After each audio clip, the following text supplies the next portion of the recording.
when we design any engagement strategy for any business around user behavior, we build a logic-based flow. If this happens, then do this. If a user performs activity A, then send a communication B, right? So here the journey designer helps us build all these logics easily, and also helps us identify the moments to encourage the user to move to the next stage in the life cycle. Also, and also spread out these nudges in such a way that we don't bombard the user with too many messages as well. Also, contextually personalized your user behavior, user experience based on previous behavior of a user, or the location, or even his preference, or the way he is interacting with your app or web, or the campaigns that we have sent earlier as well. Before I pick a use case and start building the journey, I'll quickly brief the functionality of each of the blocks that you see here. Let me start with the triggers. Triggers help us set the context in which a user will start his journey, right? Let me start with occurrence of event. This is the most commonly used journey trigger as well. Let's say if you want to trigger this journey to the users who have signed up, or who have registered for a course, or who have performed the KYC successfully. Let's take an example, who have placed an order. Let's say I want to engage with the users who have placed an order, and who have placed an order with at least 2 products from bags category. Let's take an example of that. Number of products should be greater than or equals to 2, right? And the category should be equals to bags. By doing this, I'm setting up a sorry? No, please continue. Okay. Sorry. Perfect. By doing this, I'm setting up the context here that I want to engage my users who have bought at least 2 bags. So similarly, we can do for someone who has viewed certain number of products, or who have registered, or someone who has completed the KYC. This could be different examples for different domains. The next one you see here is when a user enters or exits a segment. Let's say if you are setting up a context that if a user is part of certain segments, then I want to trigger this journey. Here you have multiple options. Enters is if a new user is entering that journey you want to trigger, then you choose enters. If the user is already part of the segment, only for the existing users you want to trigger, then you choose is already in. If you want to retarget both the users, then you select enters or already in. If a user is exiting that segment, that is when you want the user to enter this journey. That's when you choose exit, right? So, and you can see the list of all the live segments that you see here. Static segments are allowed only for already in. Live segments, you can choose any option. But in case if a live segment has a rolling window in any of the user attributes. Let's say if you have if you have a user attribute which is data type, and you are setting up a condition in the segment, if this particular date is within 2 periods or within last 1 month, because it's a rolling part, you won't be allowed to select that particular segment. Also, in case if you're putting any condition on the events where the frequency is set as most frequent or least frequent, that is another case where you won't be able to select the live segments here. Right. Once you select the segment, you will be able to, this is a dummy one, that's why you don't see the numbers here. But usually you will see the total number of users that are already there in the segment, and what is the known percentage and what is the unknown percentage, and the reachable users. Here we see if the user is reachable across at least one channel, then you will be able to see that number here. And also what is the definition of that particular segment as well. The next trigger that we have is change in user attribute. If you want a journey to be triggered to a certain users who go through different changes in any of the user attributes. It could be lifetime value, or it could be membership status, or the loyalty points, or even the age, right? That's when this trigger would be really helpful. Here you again have two options. If you want to trigger this journey when there is any change in the user attribute, let's pick, let's say, points earned. In this case, you choose any. In case if you're targeting the users where there is a specific change, let's say if someone points earned is turned to 100, only in this case I want to send a communication. That's when you choose new value is greater than or equals to 100 here, right? And also probably in case if there is any sudden big purchase that you see, only then you want to send a different thank you message. You can also set what was the old value. Let's say if the old value is less than or equals to 50. In this case, you're seeing that the recent purchase that has happened is a bigger one, right? That's why you want to send a thank you message. This could be one use case. So the next one is for specific users. In case if you have manually curated a list of all the users that you cannot create a segment on WebEngage, in that case, you could choose this option where you can either upload it in a CSV or you can manually list out these users. Sure. But here you have to make sure that there is only one user ID per line. In both the scenarios, you will be able to trigger this journey only for the existing users of WebEngage. In case if the users are not already there in the system, I think Jesse must have covered in the previous section where you can upload these list of users here, right? And also not just before publishing the journey, even after publishing this journey, when it is in live status as well, you can upload a new CSV or you can manually enter the list of users here. But in case if this particular user whom you have uploaded later, if the user is already part of the journey, he has not completed the journey, he's already going through, let's say, if half through the journey, in that case, it will fail. You won't be able to run this journey for that particular user because there is already an active trip. Moving on to the next one, which is enter or exit the Geofence. Here you want to target the users who, based on their location, the real-time location, that's when you choose this option. You can enter any location here, let's say Hyderabad. And later, if you want to increase the radius or reduce the radius, you can do that. By doing this, WebEngage will create a very virtual fence. When the user enters or exits this fence, you can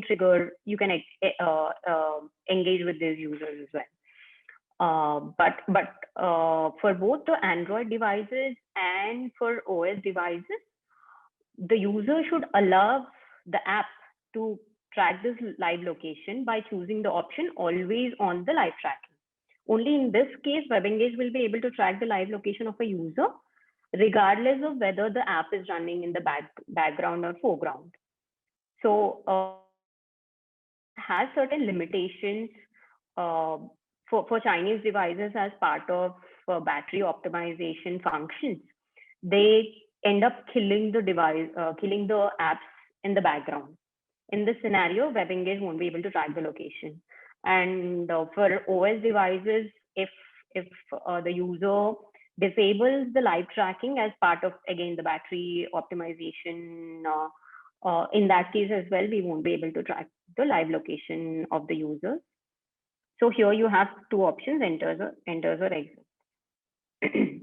This is mostly used when let's say if a user enters a particular location, you can send welcome messages or any offers in that location, or let's say if you want to suggest some hotels or highlights in that city or the country, you can do that by using this.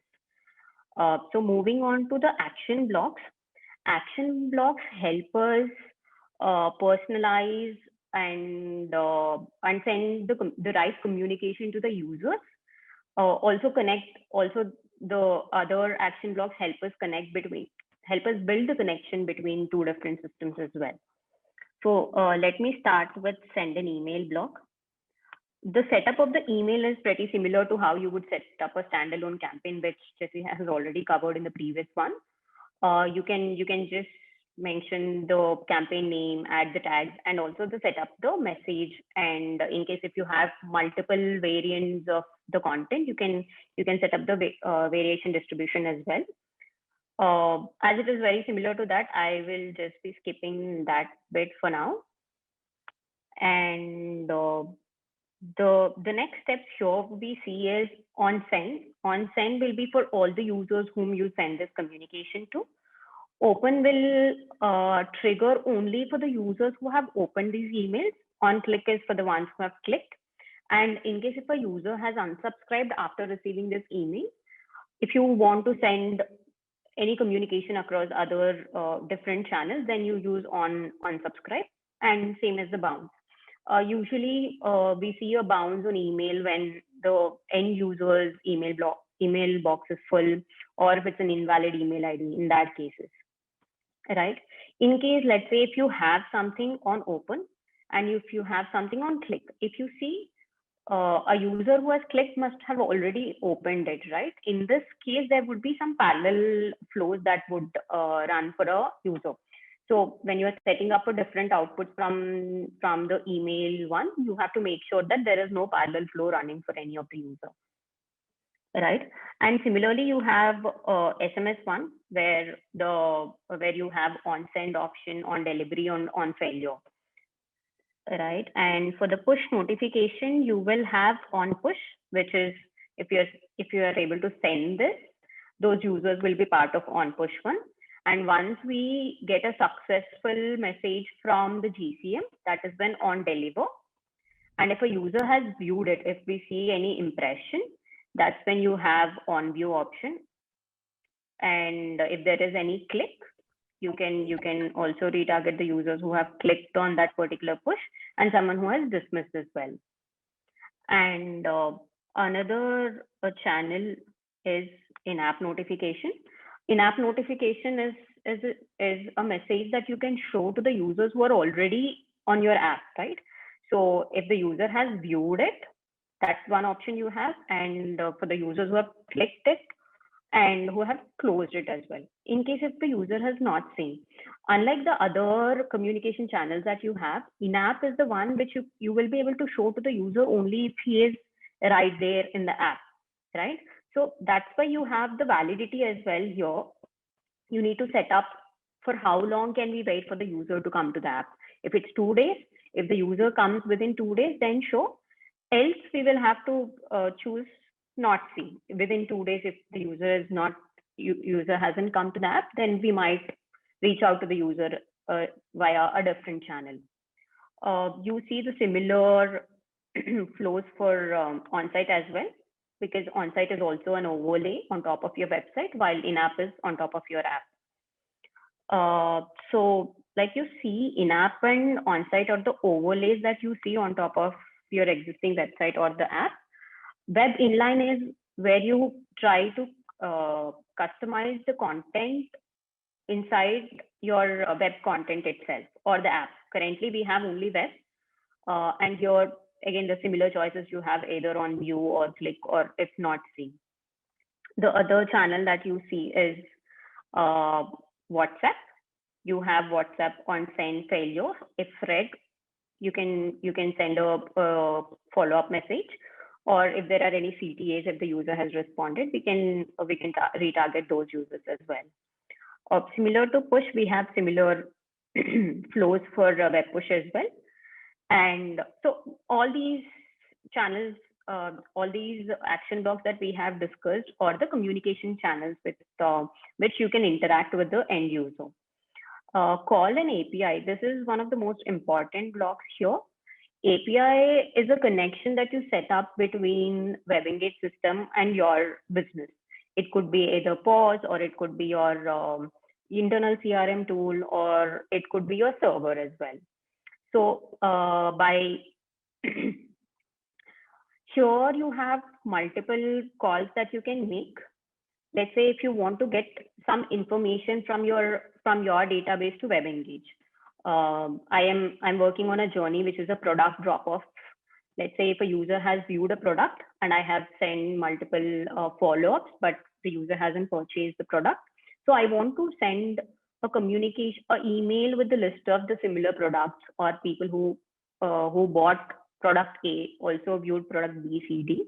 These kind of personalized messages, because in case if you're not able to send this communication via event, in that case, we can use the real-time data by using a get call, where we send you the product ID, and the response of this API will be used in the email body. And post call is used when you're creating a new user or creating a new event. Put is when you are updating the existing user information. It could be user attributes or event attributes. In case if you want to delete a user in your system or delete some event, that's when you use delete option. And you can have the API endpoint here, and you can have a key value pair. Before launching this, you can also test the response. Only if the valid response if you're getting while testing, you can continue with the next flow. You will have, if you get a successful response, then you might send an email. In case if there's any failure, you might want to try out with a different API or try out with a different channel, right? Set user attribute is another action block that you see here. Let's say if you want, whenever there's a purchase that is happening, you want to update the existing LTV of a customer, lifetime value, right? In that case, you can choose this option. Let's say when a user performs, places an order, you increase points earned, let's say by 5, right? Or if you want to create any new attribute, you see that for the first time the user is buying any product and you want to set a new category. You can name a new attribute, and you can set if it's string, you can set it as a string. If it's number, you can set that as well. Moving on to the next blocks. Conditions help us modulate the user journey by checking certain conditions, yes or no conditions. Let's say if you want to check if a user is part of certain segment or not, only if he's part of the segment, that's when you want to continue with the next steps in the journey. You can choose a segment here. If you don't find already created segment, you can create a new segment as well. Let's say if you are working on a cart abandonment journey, if a user is a new user who haven't purchased any product, then you want to send a different communication. If he has already placed orders in the past, then if you want to send a different communication, you can use this block.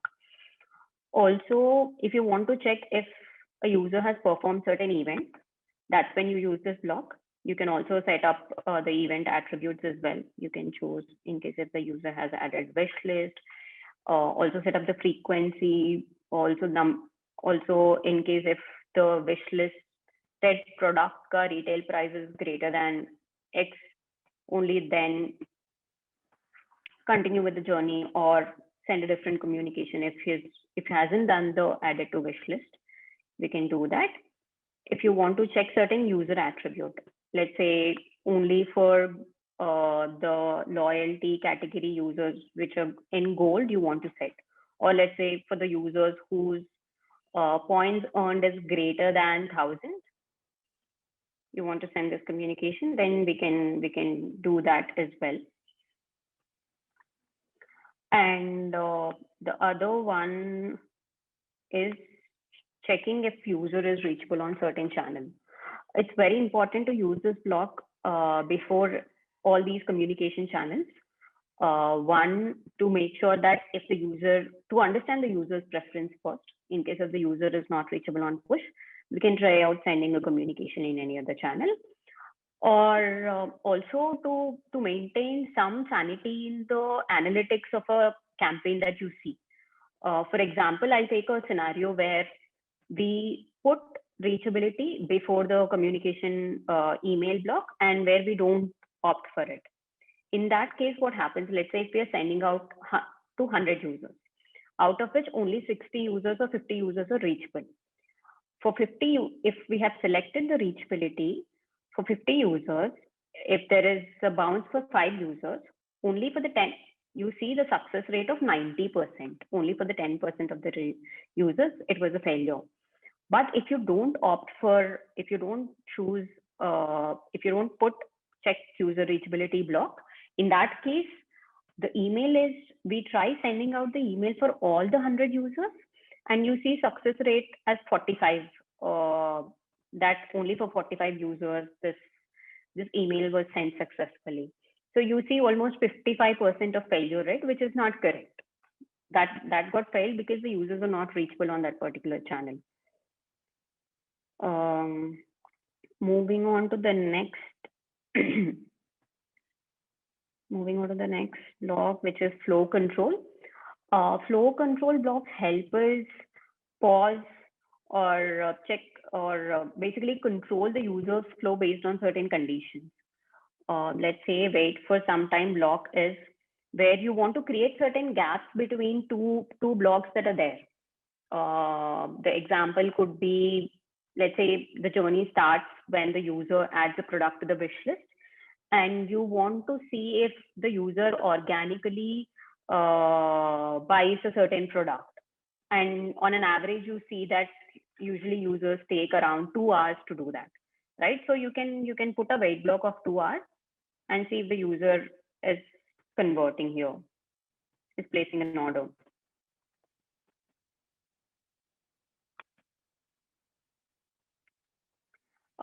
And the next one is wait for time slot,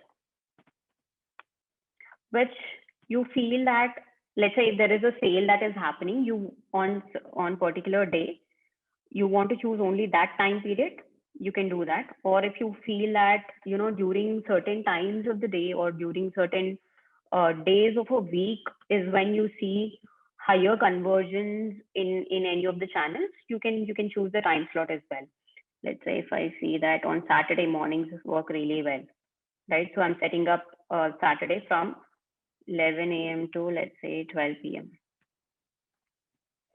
In this case, regardless of when the user enters the journey, when he comes to this block, we will wait till Saturday 10 a.m. and only then send a message. Here you have two options, which is project time zone, which is the account time that you see here, and the other is user's time zone. Let's say if your business has users across different parts of the world, then you can follow user's time zone as well, so that you don't communicate during DND hours or any time other than this particular slot that you have mentioned, right? In case if you feel whichever comes first, either it's Saturday or Friday, or let's say if it's Friday evening, right? You can set that as well. Whichever comes first, user will move out of this block at that particular time. And you have floodgate option here. In case if you choose this, instead of sending, let's say there are 1 million users who have entered this block, instead of sending the communication to all the users at the same time, we will be able to randomly distribute users in a manner that each number of users will be sent between 10 a.m. to 12 p.m. on that particular day. This just helps reduce the server load. And the next one is wait for an event block, which is, let's say after a user has waitlisted, you want to wait for a specific time to check if the user is performing a particular event. Let's say after that, I want to wait for a user to perform checkout completed for a day, right? Hello? Yes, Varshita, you're audible. Perfect. Sorry, guys. I thought I lost the connection. So on event, in case if within this one day, if a user is performing that event, you can end the journey or send a thank you message. Or in case if it's timeout, then this user needs the extra nudge, you can send out an email or an SMS, right? If you see, you might feel that this wait for an event for certain time block is wait for some time plus has done an event block. But the difference is after, let's say, if instead of this block, if you're using these two blocks, we check if the user has done this particular event so far. But if you're using this after entering the journey, within one day, if he has done a new event, that's when he would exit the journey, or that's when he would he would continue with the on event flow. That's the difference. Moving on to the next one, the wait for date. Let's say if you want to send a birthday message, in that case, you want the user to be in this block till his or her birthday comes. Or let's say if someone has booked a live session, you want to send a message half an hour before that live session starts. In that case, you choose this wait for a date. If it's user attribute, let's say if it's data, if it's birthday, then you choose. And as soon as the user enters this on that particular day, send a message. Or I'll cover this other option while I give an example in the either in the Fintech or Edtech one. Basically, you choose that event attribute. Let's say if the flight has booked, along with that, you will have the departure time. You choose that attribute, and the user will be in this block till that time happens. Moving to the next block, which is split the journey. So here, let's say if we want to do A/B testing on the flows, completely the flows. I want to first, in one flow, I want to be aggressive. I want to reach out in all the channels with let's say some content where you create FOMO. In other branch, you want to go with a very like not more than one single message in a day, and not very aggressively, and just the informational messages. And you want to see which is working better. In that case, you will be able to use split the users block. In case if you have 2 branches, you can define that. If you want to have 3 branches, you can mention that as well here. Currently, this is in beta phase. Very soon, we'll be launching it to all users as well. And let's say at any stage of the journey, you feel that the goal is done and you want to end the journey, you can end the journey as well. Just give me 1 second, guys.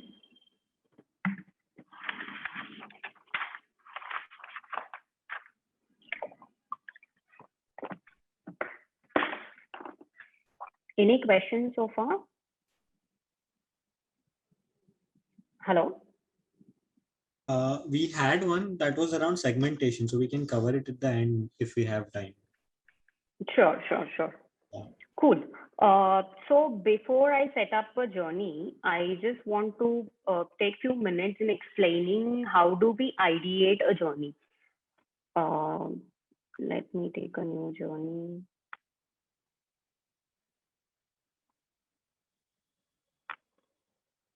So the first step while you're creating a journey is identifying the problem statement. What is the business problem that we are trying to solve here?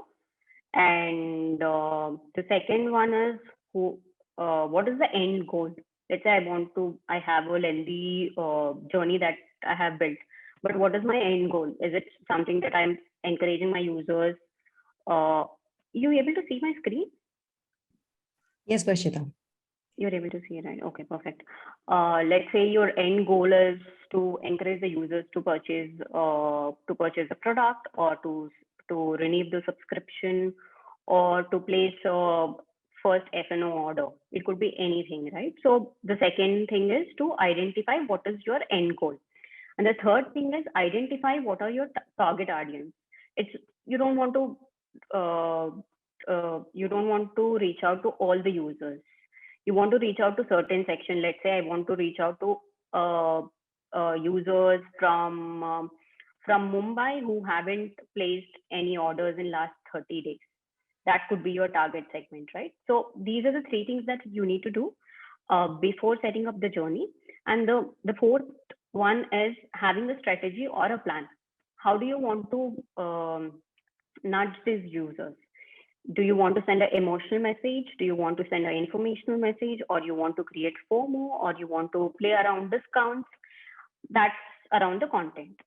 And the next bit is the frequency. How aggressive you want to go? Do you have any limit on number of messages you send, or in a day, or overall in the journey? Or and the next one could be, what are the preferred channels? The budget, depending on the budget, see, WhatsApp is always the best channel, right? But it also comes with the cost. So you'll have to finalize what's the budget that you have. Can you afford to send SMS and WhatsApp, or you will have to first try out with push notifications and then. So first we'll have to have clarity on all these things before we design, so that we get the maximum ROI out of it, right? Can Okay. I ask a question here? Sure, go ahead. In your journey, sorry, this is Aradhana here from the Kite Store. Aradhana. In this journey, when you explain the journey, can you also tell us, when you say frequency, what is the ideal frequency for the number of emails, SMSs, and WhatsApps? Sure.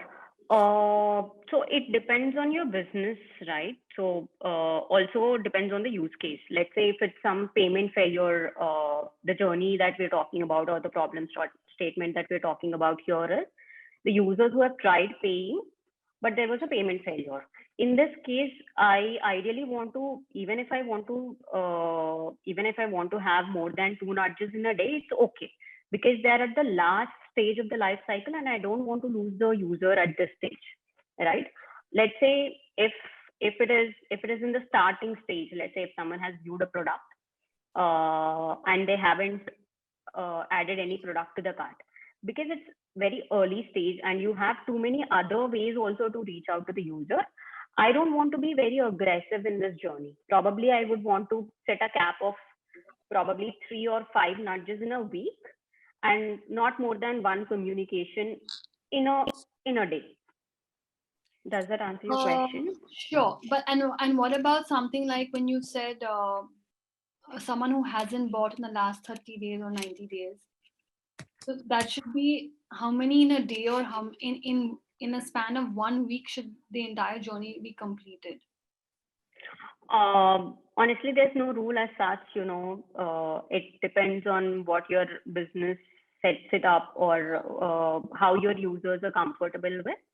But having said that, for someone who is inactive, I wouldn't recommend being very aggressive, right? In case if they're reachable on some channels, there is a chance that they might unsubscribe as well. So not more than 2 to 3 nudges in a week. Also, we need to kind of deep dive and understand what were his preferred channels, on what channels the campaigns that we have sent earlier, in which channel did he respond to us, right? So we have to be very careful while retargeting the inactive users. Okay, And thank you so much. just to add my perspective, right, how I would generally go about thinking or recommend brands is also depending on the, like Varshita was saying, also depends on the category that you are playing into, as well as the brand awareness and the brand pull that you have, right? If you are a early stage or nascent brand, you might not want to go as aggressive because not as many users even know the brand. But if I'm a brand like a Nykaa or a Myntra, most of the users would know about me, and some of them would also be okay to receive a communication with me, as compared to me being a new brand and the users don't know, and they might think that, okay, this is a new brand and they're trying to spam me and all. So I would have to think from a end user's lens, thinking that if I were to receive this communication from this particular brand, how open I would be to actually receive 2 or 3 nudges in a week. And same way, it also depends on the channel. So for email, maybe 2 emails in a week could be okay, but with WhatsApp, maybe 2 WhatsApp in a week can be a little intrusive, because WhatsApp is a little more personal channel as compared to email, where you get a lot of emails in an inbox. So all those aspects would be there. And then depending on category also, so if the category is a sort of like a grocery or a very high repeat, and something that's less impulse, so I can try and reduce the gap between the messages and send it in a short time span. Versus something like if I am in an impulse category, then I would want to spread it across a couple of weeks, because my user might be just evaluating or not made the purchase decision. So idea would be to sort of send them the benefits couple of times, maybe an offer, etc., and bring them sort of buy them with an impulse, right? Some sort of hook there. So yeah. Right. Okay. Thank you. Yeah, Varshita. Perfect. So sure, once we have the clarity on what is our end goal, you can have exit triggers. Either the exit trigger could be a event, or a user entering or exiting the segment, or probably any of the profile user attribute change as well. Let's say for this particular journey, my goal is to push the user to purchase. And after adding that, in case if I have any other goal, which is, let's say if the user enters a particular segment.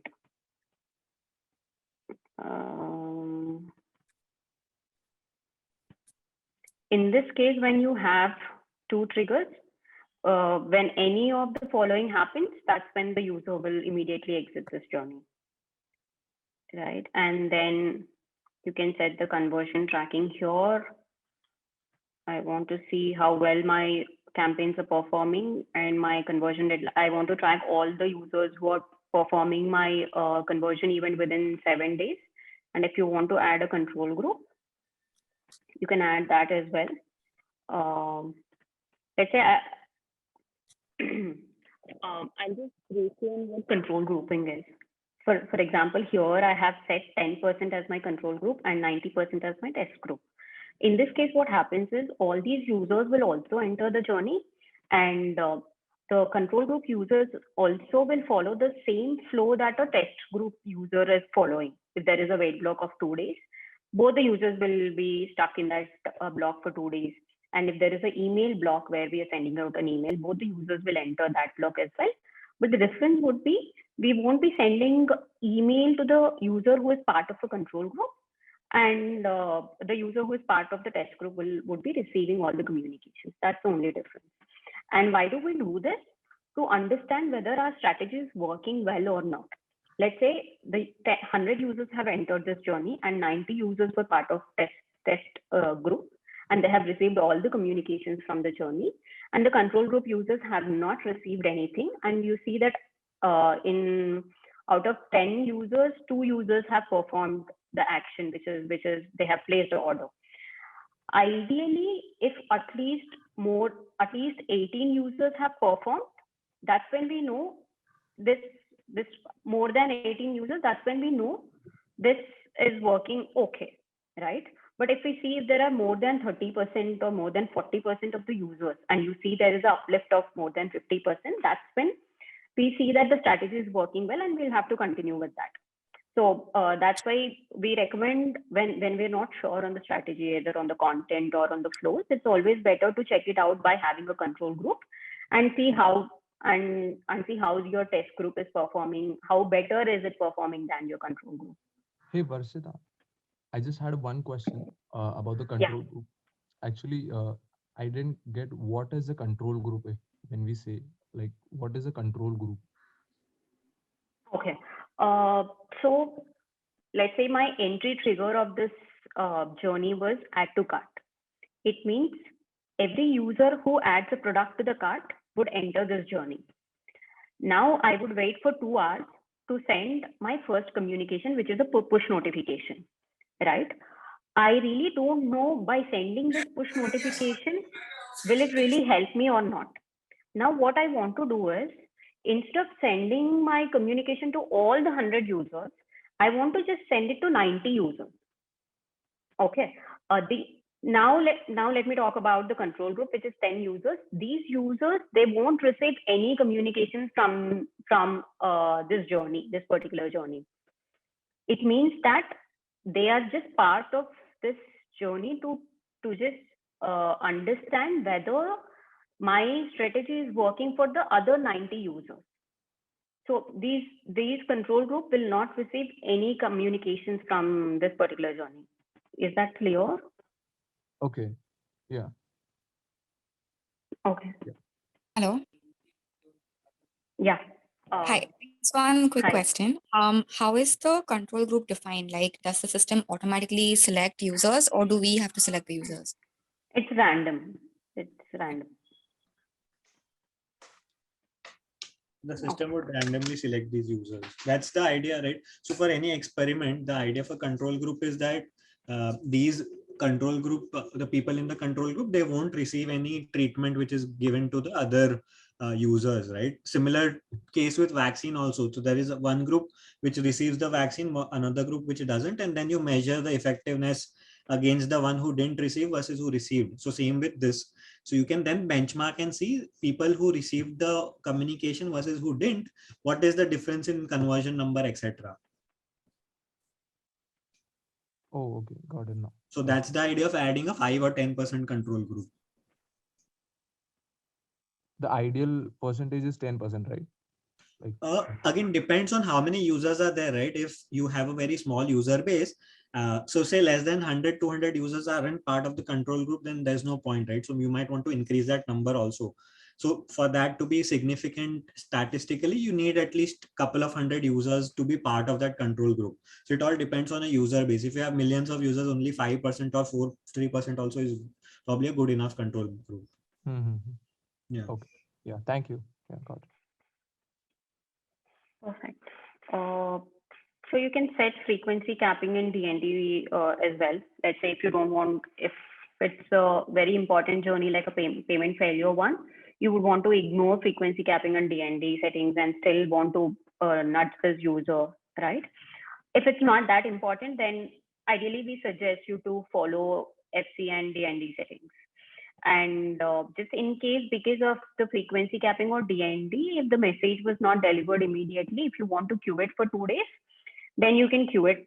If you don't, if it is a time sensitive message, let's say if you're sending a communication, a push notification saying that this offer is valid for next 3 hours, it doesn't make sense to send it after a day, right? So in that case, you would choose do not queue. In all the other cases where it's not time sensitive, you can always send it on the next day. Perfect. You can name the journey here. Let's say add to cart journey. And this is where you set your target audience. Do you want to run this journey to all the users, or is it to certain segment of users? If it's already part of the existing segments, you can select that here. Or if you want to create a new segment, you can do that. You can create that as well. And let's say any segments that you create will be listed in the segment, in the list of segments in the home screen that you see, right? You need to make sure that any segment that you're creating here, no other users, I'm sure there might be other folks who are using your dashboard, they shouldn't edit it, else wrong users would end up entering this journey. In that case, what you can do is, instead of giving a name, just select the behavior. Let's say someone who did, let's say this one, and just save it so that this segment will be created only for this journey purpose, and you won't find this segment in the list of the segments that you see from the home screen, right? That's why there's no name assigned. It's just ad hoc segment for this particular journey. Now let me quickly create a journey. The context in which the user enters is when a user adds a product to the cart. And I do my funnel analysis and see that ideally the users are taking around 30 minutes to place the order, right? So I'll wait for 30 minutes.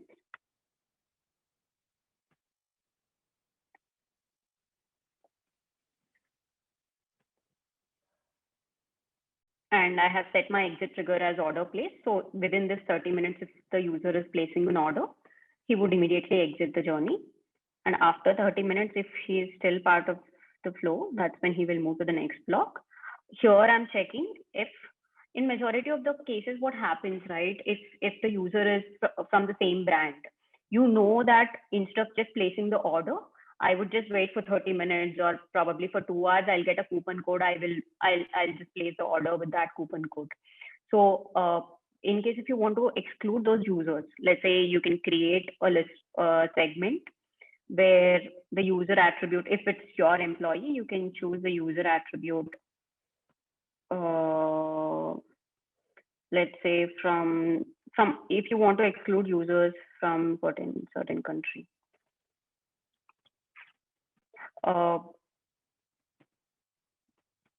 Right. Even though I have put a country here, let's assume that these are the internal employees. If they're part of this segment, then you would ideally want to exit the journey. Right. If no, that is when I want to send a nudge. And also I want to check the if the user has already placed any order in the past.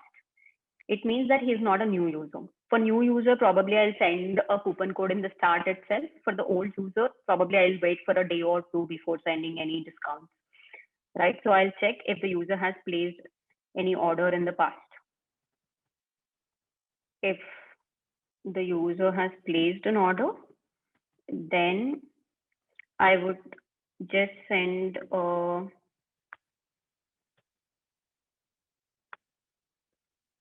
push notification.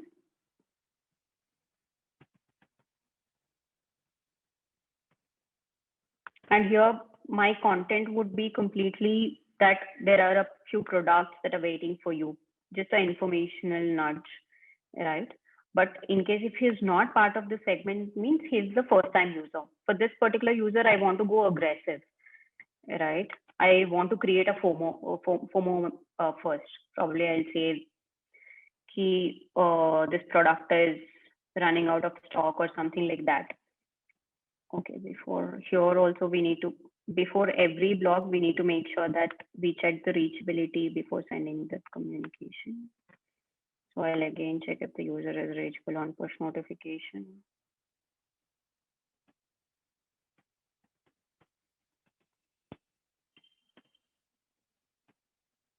And if the user is reachable, I'll send out a push.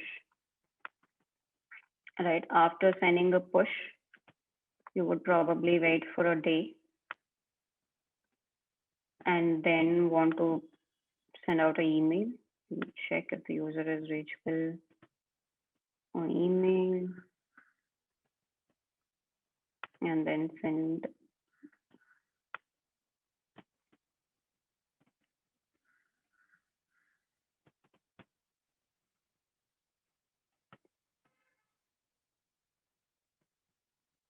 And then the email. Right, this could be a very simple journey. When you have the lengthy journeys, if you want to take a snapshot of it, it's not possible directly to just take a snapshot, right? So you have this feature where you can take an image of all the blocks that you have. While we design this, sometimes it gets very difficult to even understand what the flow is. In that case, if you want to just align it vertically, this is how it looks. In case if you want to align it horizontally, then you can have you can align it so that you understand at what stage the user. It's just easier to understand this way, right? So I will quickly cover some other sample journeys for e-commerce.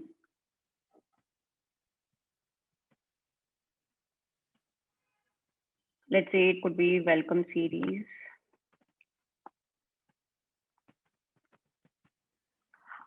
Or whenever user signs up, it's very important that we send the right set of messages to him, because the first transaction is always important, right? So as soon as the user signs up, in case if you feel that you need to rightly educate the user about the different products that are available, or how you stand different from the other competition that you have, you can set those kind of messages. Also, in case if you feel that there is any offer that is running, or if there are any new products that got introduced, you can send that as well. So as soon as the user signs up, you check if the user, here the main goal is to make sure that the user adds the product to the cart, right? So we wait for an hour to see if he's adding a product to the cart. If not, then you check the reachability on web push. If he's reachable on web push, you send a web push. If not, you check his reachability on email. And for the users who are reachable on email, you send your welcome email. Right. And in case if they have added the product to the cart, then the next goal is to make sure that the user places an order. In case if he places an order within 3 hours, then the user will ideally exit the journey. If the user hasn't placed an order, then he will receive an SMS. Any questions so far, guys? Cool. Yeah, hello, Varshita. So you were briefly explaining the add to cart journey for e-commerce. So what is the ideal number of pushes or like notifications from our end, be it email, be it SMS or push notification, that we should send a customer in one single day? So I think just the to same question, I think Nitya has answered, right? There is no rule that we need to send these many communications. Like Nitya has rightly mentioned, if your brand is in still early stages, it's recommended not to send too many messages in a day.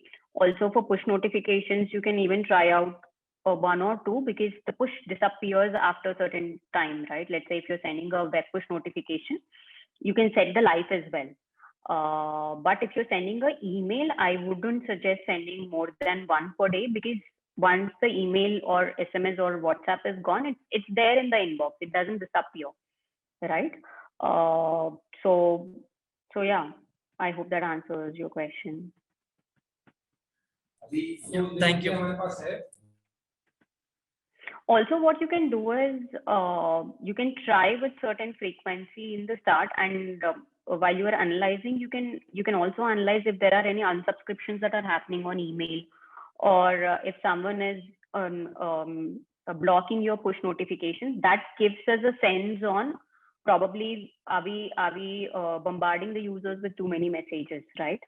So probably we'll have to try it out for a week and see if we see any dip in the push reachability or web push reachability, or if there is any spike in the unsubscription rate from the email. That would also help us set the right frequency, either for a day or even in the journey, how many messages should be sent. Yeah, understood. So my main concern was around push notifications only, because as a new startup, we basically are increasing our customer base day on day. We are focusing on acquisition. So, like it really becomes difficult to analyze how many people are unsubscribing our push notification, because the reachability increases day on day. The overall customer base is increasing. So every time I open up my dashboard, the reachable number of people reachable by PN increases, because you're spending a lot on acquisition. So that was like the issue, because these days there are so many startups, and every startup is like pushing as much content out there as possible. So it becomes really difficult to find that sweet spot among all that clutter. So that was basically the idea. But okay, what are the best practices that other startups are using at the initial stage, and how do they like break through the clutter, and what's the ideal number that does not count as spam, basically? Got it. I think for each channel, the best practices are completely different. Like I said, push pay, we can't risk it out at all, because it's a free channel, right? And that's the easiest way to reach out to your user, where you can grab your attention easily. I would never take a risk with push notifications, right? Similarly, for email, there are different challenges. In case if you bombard the user with too many emails, your domain reputation goes down. That's even a bigger risk, right? Then you will have to spend too much amount in buying a new domain. So like that, for every channel, you have a different best practices or different challenges that you face with each channel. What we can do is probably sometime later, we can also have a session where we speak especially about emails, do's and don'ts for push notification, do's and don'ts, if that works for you. Yeah, that would be great. Do send us your suggestions, and we can schedule a session around this also, like best practices for each channel and all, general trends and all. Yeah. Perfect. I'll just move on to another example, which could be a lead scoring one. So in this particular use case, you want to track the activity of a user and accordingly assign a score to a user. Let's say once the user installs the app, you assign the score of 10. And then whenever he views certain content, views certain blogs, then you want to increase it by X number. And here we have ideally put for all these actions, we have given the similar weightage, which is 10. But in case if you feel that, let's say someone registering for an exam is higher weightage than, let's say, someone viewing the content. In that case, you can also increase that by, let's say here, if we are doing it 10, you can have increase it by 20 also.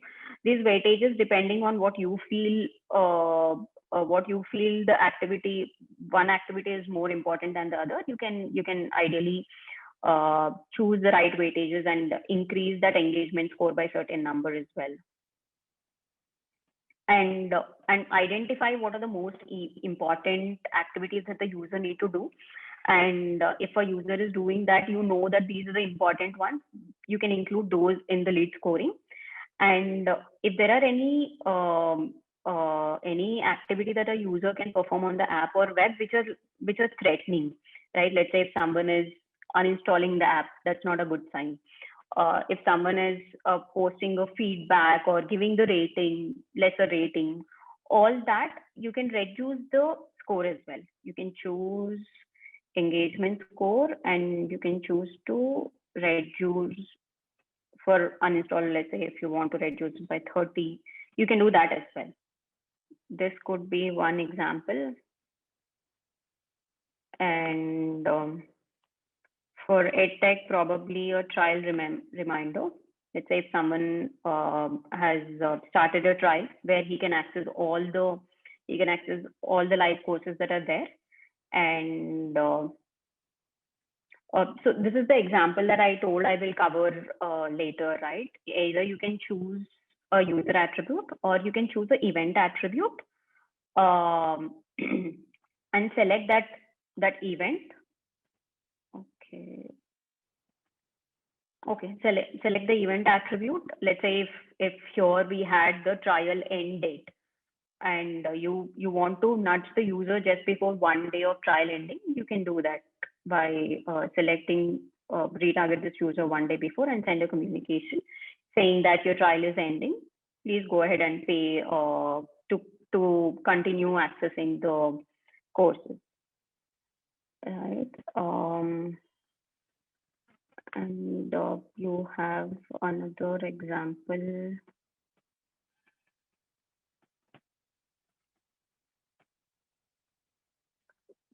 In the fintech, probably the EMI reminders, these similar to how we have sent a reminder when the course is ending, right? We can have similar reminders when the EMI is ending. And probably we can have a very aggressive welcome journeys in the fintech. In case if it's a stockbroking company, you can use this communication to educate the users how you can make money, how there are different type of stocks that are available, less risk ones, higher risk ones. All those communications can be sent in welcome journeys to encourage these users to place their first stock order or F&O order. This could be one. And when you have spent good amount of money in acquiring a user and the user has signed up and you don't have that users, install the app, but you don't have the user signed up, we are losing out on a lot of opportunity, right? So this is one journey which we recommend having is as soon as the user installs, we need to send the right communication, encourage the user so that they sign up immediately. And we have other credentials also. Like right now, once the user installs and doesn't sign up, the only probable channel that he would be reachable could be only push notifications. So once he signs up, you have access to their SMS or email and WhatsApp as well, right? So if you see this particular journey, it's going a little aggressive. You send a welcome communication, and the other communication might be around social proofing, social proof messages, and how by not having purchasing certain stocks or not having a portfolio, you're missing out on returns. And any market updates, major market updates you can send, or the most popular SIPs or the most popular portfolios that the users are having. You can send more informational messages in the start so that the user can initiate his sign up process. Any questions, guys? Varshita, is it possible for you to share this journey, this particular journey, the install and sign up? Because we already have one, but I think this is much more elaborate. Sure, we can send it, but we don't have any content in it. We can share Yeah, that. no, I I think completely understand. I just want these headers, like the market update thing, and so we can create our own content around these topics. sure. I think Nitya. Yeah, Anas, I can have your success manager send it over to you. Perfect, perfect. Thank you. Yeah.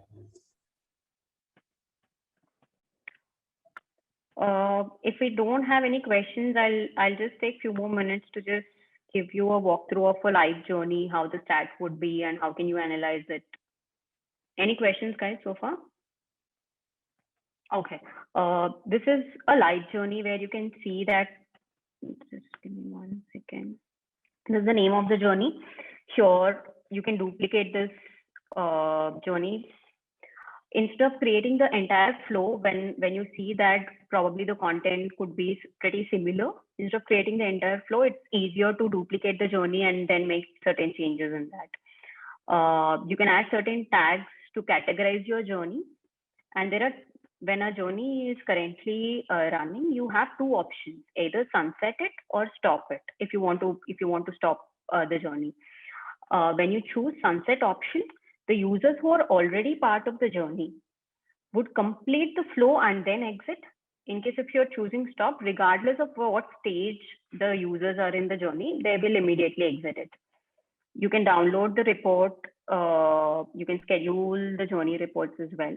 Here you see number of entries that are there, number of exits, and who are currently the users who are currently in the journey, and what are the unique conversions that are there, and what's the revenue that these conversions attribute to. Channel-wise analysis, how many campaigns have been sent across each channel, and what is the conversion share of each channel.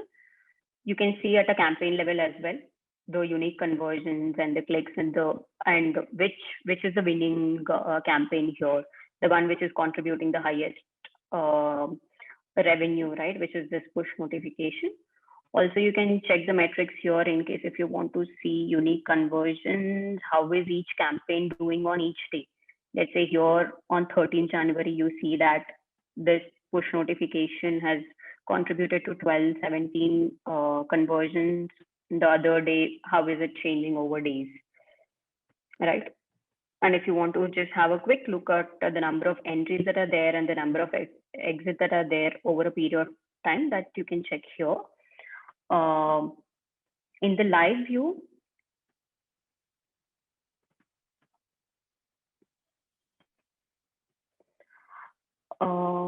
sure, you can check the current number of users that are there and what is the exit trigger and what is the conversion tracking.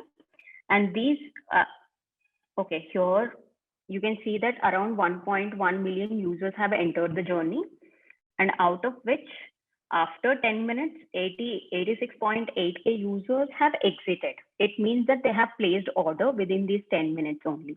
And the number that you see here are the users that are currently in this block. It means that around 10 minutes ago, that's when they did add to cart. Right? I think the other blocks are similar. Any questions here, guys? I have a question. I'm Satrika. Hi. So actually, Hi.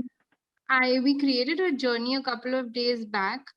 Now I can see around approximately 60,000 entries, and Okay. I'm not seeing any conversion or anything, and that in journey number is this.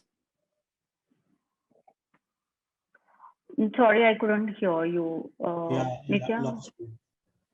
Sagarika, we lost you there. Can you hear me now? Yeah, It's yeah, I better. can hear you. Hi. So we created a journey a couple of days back, and there are about 60,000 entries, and there Okay. are no conversions. It's still running the journey, and in journey ka jo number hai is the same. I mean, it's around 200 something, but it's not changing. There are no conversions. Like I'm not seeing any changes in my, stats, and the journey is still running. So what is the reason? Did you set up the conversion tracking? Did you choose what is the conversion event, and did you set up any conversion deadline there? I mean, I'm sure the conversion tracking was set up. I did it with the help of a team member from WebEngage, but Okay. I'm sure the conversion tracking was switched on. Let me just look into that. That is the only reason, right? But then in Journey, why would I be able to see that? Is that not linked at all here? The only thing that I'm able to think of is the conversion tracking is not on, or probably you have same entry and exit trigger. I think the only things I'm able to think of, or probably I think we would be in a better condition to answer your question once we have your journey link. Yeah, you'll have to look at how many users fell into the condition and received the communication, whatever message or campaign you were sending to them. Did all the 60,000 actually receive that? If not, then the rule itself might be not correct. So you'll have to check that with the account manager you're already working with once. Okay. Okay. Cool. Thank you.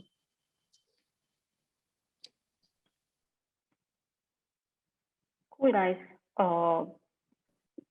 Any other questions? Hi, sorry, I have a quick question on journey analytics.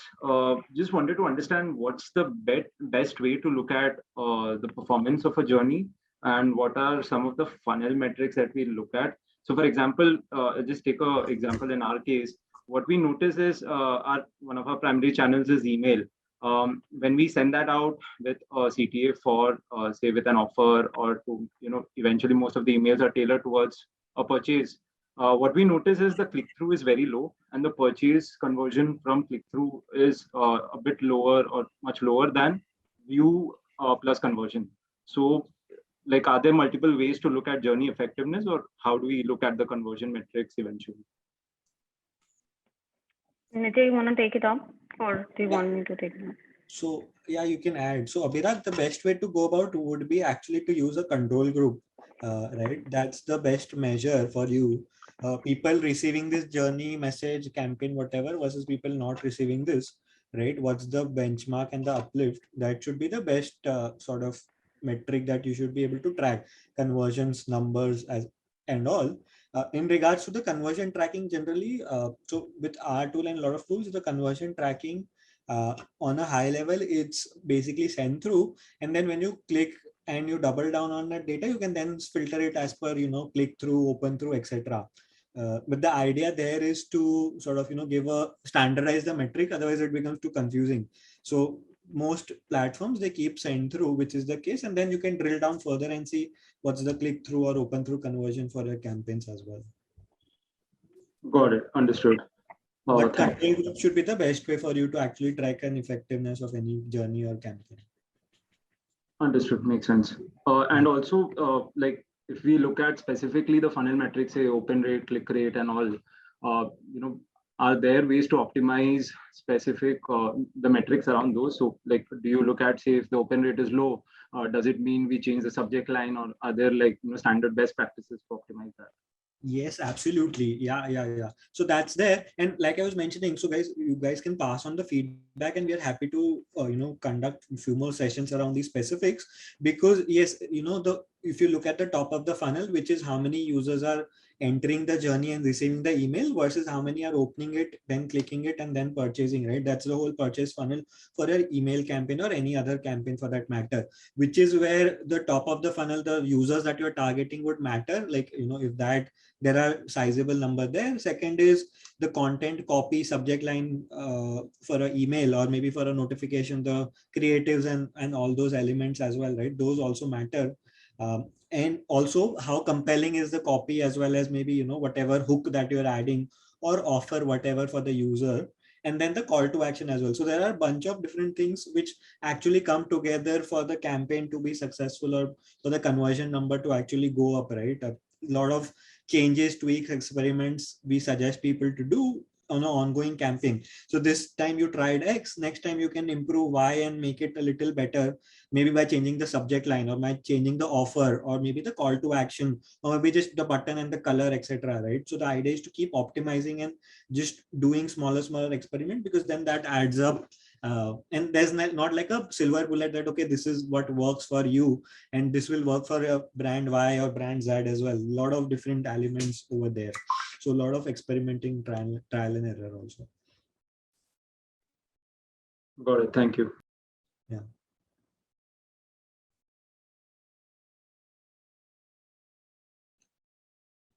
Okay. Any other questions?